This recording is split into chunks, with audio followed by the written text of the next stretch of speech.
Welcome to this lesson. We're going to go through some of the reports that I've used as a vCISO with my clients, and we'll walk through, how to kind of structure the report and what the audiences are. So on this first one, this one is our monthly report. And so what we use with this is we use this as an opportunity to show the client what security is working on, kind of any notable events or the projects in play. So we'll run through this and give you an idea of what you might use as a monthly report for your clients. This one is, focused specifically on the security controls themselves, as you'll see. But what we do is we kind of break down the different categories. So we'll start with email security, show what are the trends we're seeing, are we seeing increases in different types of attacks? What are we doing good? What are we doing bad? Where can we improve? Then we go into, vulnerabilities. A lot of times as vCISOs, either we're working internally, within an MSP on, patching and, this vulnerability remediation, but a lot of times we're working with external teams. And so what we like to do is highlight, how does the vulnerability management program look? And so with this, you can see from the all endpoints, specifically servers, or let's say IoT, what is our trend? How are we handling these vulnerabilities? Then we'll jump into like the endpoints themselves. This is where, a lot of the attacks are targeted. It's where all of our users are.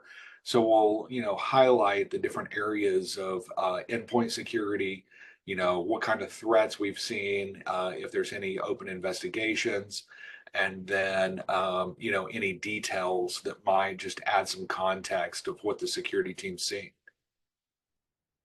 Then the next thing will be identity and data.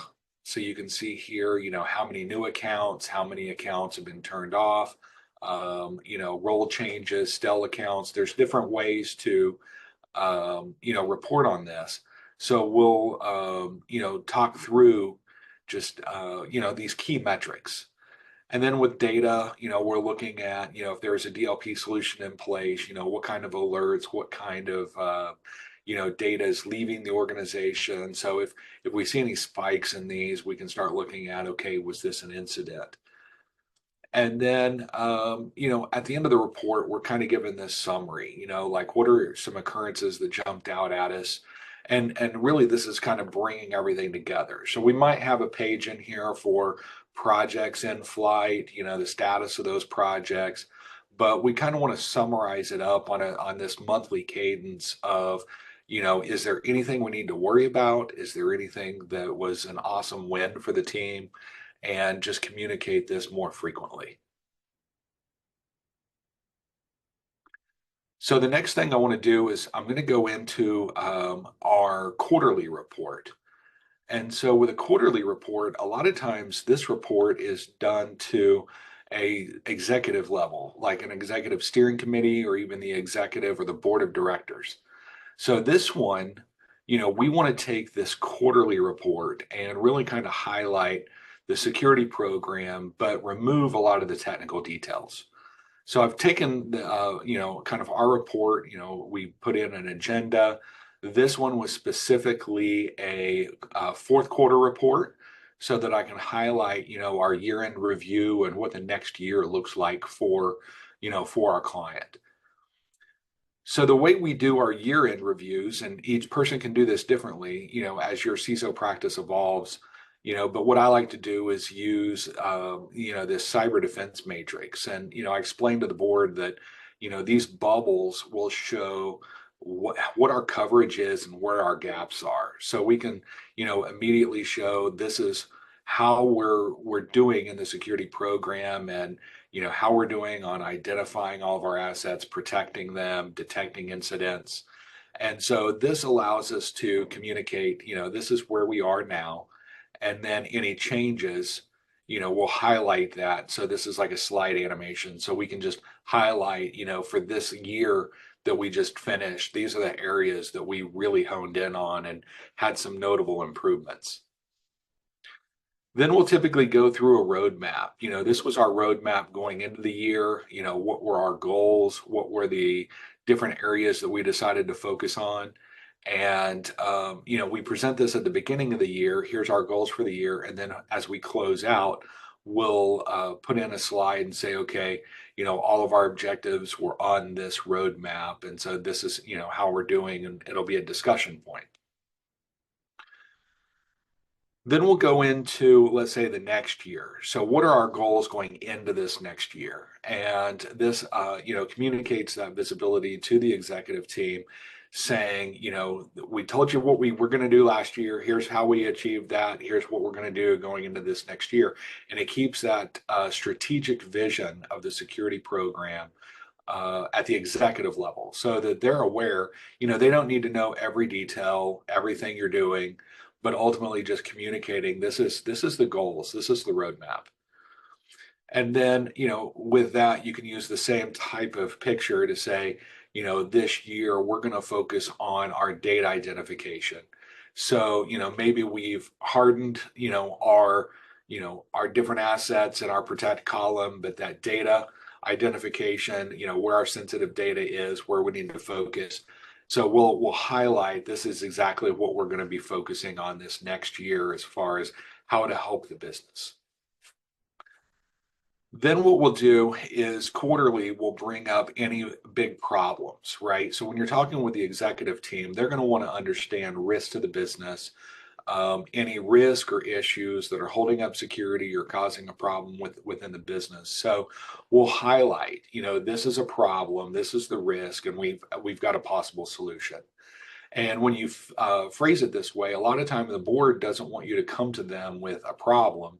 They want you to come to them with the solution and then just get approval. And so calling these out quarterly, that here's the big problems we have, here's how we want to approach it. This allows them to make that informed decision, based on risk, based on, the strategy and the business objectives. Then what we'll do is we'll highlight key metrics, right? So quarterly, we showed you that monthly report, but as we get into quarterly, we're bringing this higher level. So we're just showing, like a key metric. So this one we decided to focus on was security awareness training. And so we're showing that trend of how our users interacted with our security awareness training. And so you don't have to report on every single metric every time you meet. You can focus in on, some key metrics. And so with this, we're noting our increases and decreases, how our users are doing. We called out, like here's the phishing templates we used, and we're, the key notes of who clicked on things, who reported it, so they can start getting the trends of just the simple phishing that people are falling for. And so, when you call out these, it's just more of that executive visibility to have a discussion point. Then we close our quarterly meetings with a current state of what is the state of security. That way, the board is getting updated quarterly. So you give that annual overview, but then quarterly you can actually report on the trends. And if there's any things that are going to make you shift course, make you reprioritize, because security moves super fast, so we need to be able to adapt. And so with this quarterly, state of security report, we're actually showing, here's how we're doing quarter over quarter. Here's any issues. So in this slide, you can see, any incidents, either physical or information security events, and then like our vulnerability trends, right? So they can start saying, did we see a spike in vulnerabilities? A lot of times that's, old software or things going out of service. And so you can actually just kind of tell a data story to show how this, how the security program's doing quarter over quarter. And then we close it with any risk register updates. So since all the decisions we make within security is, based on risk, what we want to do is highlight, here's our open risk. These are the ones that we're addressing. Here's problems we have. And then we need to be able to just report that risk, and then any new ones or things that we've resolved. So that way that the risk management is always at the forethought of the executives, the boards, and who you're communicating with. And then with that, we close the meeting. So this is what, we'd like to do quarterly. You can, change the format. You can customize it to your clients. The big thing with any report is to understand, does your audience understand what you're trying to say? And so it might take some tweaking and revisions. But ultimately, this quarterly report to executives keeps security in the forefront for that top down, that governance and management.